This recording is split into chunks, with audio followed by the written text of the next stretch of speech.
If I was going to pick up a couple of books while I was in Ireland, I didn't want to half-ass it.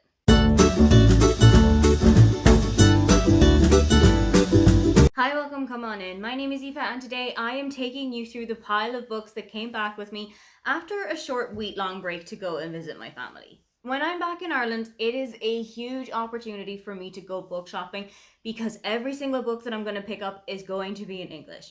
And that is a huge thing when you're living in a foreign country.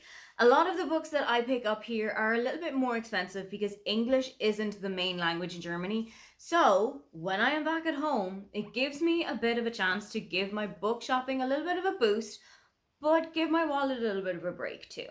Ironically, this haul is starting at the end because a book that I picked up at the airport was Swept Away by Beth O'Leary. This was part of a buy one get one half price deal that myself and the German went into.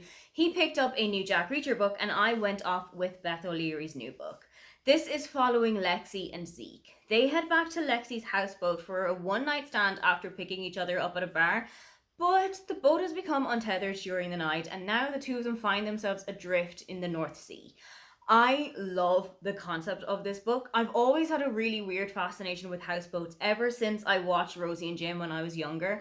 I've just had this little thing about them. One of the narrators for this audiobook is Connor Swindles. I believe it's either dual narration or dual POV narrated. And Connor Swindles is in one of my favorite TV programs of all time, Sex Education, and I love his character development in that, and I really love his acting. So I am hopeful that he is going to bring that to the audiobook, and I might make this one of the first books that I'm ever going to immersion read. I also picked up What Have You Done by Shari Lapina. Now, admittedly, I've never read a Shari Lapina book, but I know a couple of my friends who really enjoy her writing. I know Brittany from Brittany Loves Reading is a huge Shari Lapina fan, and I feel like this is a good opportunity for me to introduce myself to one of my friend's favorite authors. Shari Lapina is a big name in thriller writing. She is Canadian, but I've never experienced any of her writing before, and this just felt like the perfect opportunity to do so.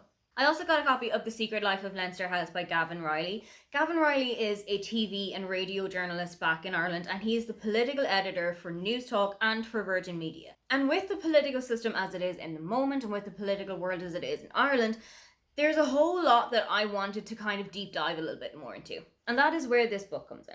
This is a look at Leinster House, the House of Parliament in Ireland, and the home of the lower House of Parliament, the Dáil. I enjoy reading about Irish politics, especially since I've left the country. It's actually more interesting to me now to see what the country is like in my absence and if there is any reason for me to ever come back home.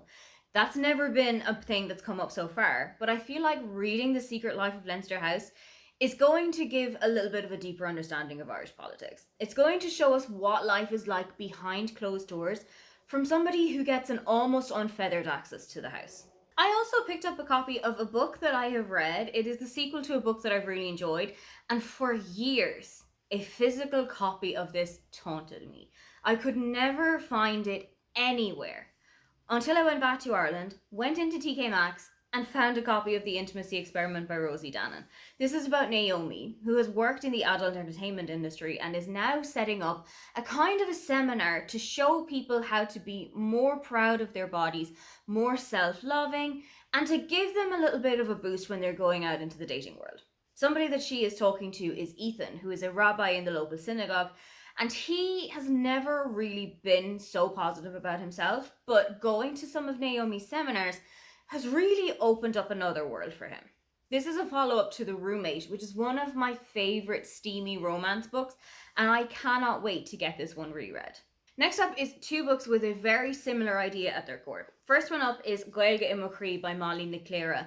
This is going to be a deep dive into the history of the Irish language and how it is used in the vernacular now. I am a huge supporter of the Irish language, of using it more in everyday circumstances. I've seen what can happen in Wales. I've seen how Welsh had gone from being almost extinct to living a brand new life. It is used in so many places.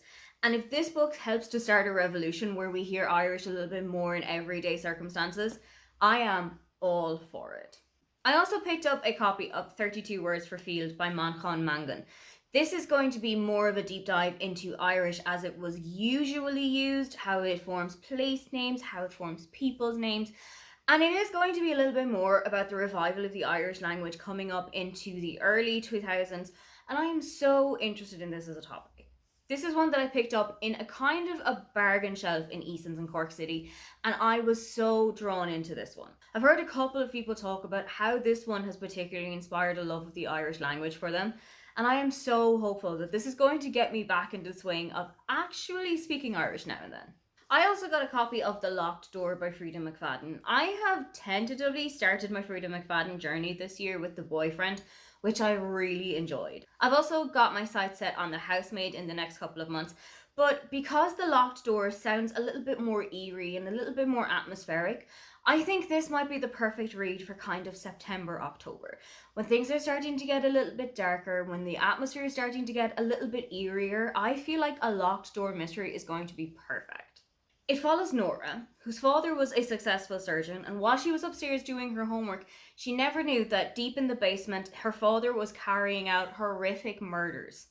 A couple of decades later, Nora is herself working as a surgeon, and her father is behind bars, but one of her patients has been murdered in exactly the same manner that her father used to carry out. And now the police are standing at Nora's door, and questions are starting to be asked of her. I am so intrigued as to where Frida McFadden is going to take me, because The Boyfriend took me on so many different paths and then guide me down the right one eventually. I'm so intrigued as to whether or not this is going to happen here too. My dad, when he knew that I was coming to Ireland, saved a couple of books that he wanted to give me because he thought they were things I'd be interested in too. The first one that he put aside was You Are Here by David Nicholls. I've read one David Nicholls book so far, and that was One Day. It took me 3 attempts to read it, and on the third and final attempt, while I was sitting on a sun lounger in Lanzarote, I bawled my eyes out at the ending of the book. I don't know if this one is going to be as hard-hitting, I don't know if this one is going to be as deeply emotional, but I am here for the ride. Let's see how this one finishes out. He also gave me a copy of The Examiner by Janice Hallett. This one sounds so intriguing. It is about a bunch of mature students at Royal Hastings University who have a penchant for chaos. An external examiner comes in to take a look at their end of year project, and the examiner is sure that in the course of the year, one of the students in the course has been murdered and that everyone else is covering it up. I love Janice Hallett's books because they are so intriguingly told. They aren't told in straight up prose, they're more so told in correspondence. So letters, newspaper clippings, telephone conversations. And that is such an intriguing concept because it really makes you feel like you have to keep going with this book. Like there's no natural place that you can stop, and you just have to inhale this book whole. I am hopeful that that is exactly what's going to happen here too. Finally, when I got back to Berlin, waiting in my letterbox for me was some advanced notes on practical dreaming by Claire Robertson. This sounds like an absolute dream. It is set in Ochter House, a quiet and mysterious university in the Scottish Highlands, and it follows Sam, who before she got to Ochter House was lonely, was depressed, and never really felt like she fit into the world. But Ochter House has become a safe haven for her, until her best friend goes missing, and she is pretty sure that the arcane magic at Ochter House is what's behind this. I fell in love with the concept of this book when I first heard it. It's coming out in the beginning of September, and I cannot wait to dive into the world of Ochter House. Those are the books that I treated myself to while I was back in Ireland last week. What are the most recent books that have come onto your bookshelves? If you'd love to leave me a comment, but you can't think of anything you'd like to say, then just leave me a shopping bag or a book stack emoji. Don't forget to like and subscribe because I have new videos up every week. Now, get on out of here.